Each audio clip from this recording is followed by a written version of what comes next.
Okay guys, so ang tagal ko nang gustong gawa ng video si Ian Darcy. Ang problema nga lang is wala siyang indication kung anong scent nga ba siya. So, yun na nga, I think this is also a challenge for me in order for me to identify kung alin nga ba dito si Sauvage, Eros, or Eclat. So, at the moment, hindi ko alam which is which. There's no indication whatsoever. So, we are just gonna base on scent itself. And I think I'll make this uncut, just to in order for you guys to know. So let's start it with this one. Ian Darcy number 1. I don't know what this is.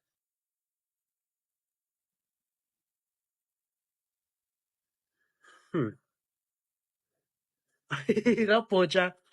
Pero I think this is Eros. Lemon and green apple. So nga lang, wala siyang vanilla. Yeah, I think this is Eros.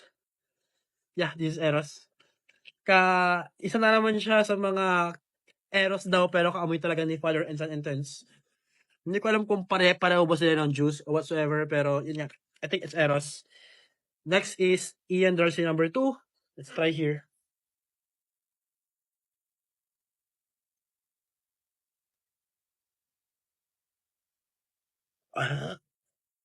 Hindi to Eclat. So probably this is Sauvage. Ang layo sa Sauvage. It's a wild guess. It's probably a wild stretch. Kasi wala talaga siyang indication kung ano nga ba siya. Nahihirapan ako. Pero na nga, I think this is Sauvage. Ang hirap naman ito. And this is Eclat, I suppose. Okay, Eclat. Okay, so far, I think Eclat is the closest sa Ian Darcy. For the Sauvage, ang layo, another far stretch. Inspired na naman kay Sauvage. Pero yung Eros pare-pareho sila ng juice ng Saint Geeks and Father and Son. I don't know about the others, pero so far yun yung magkakapareho sila ng amoy like lemon and green apple. Anyways, review sa Ian Darcy, I think siya siyang overrated.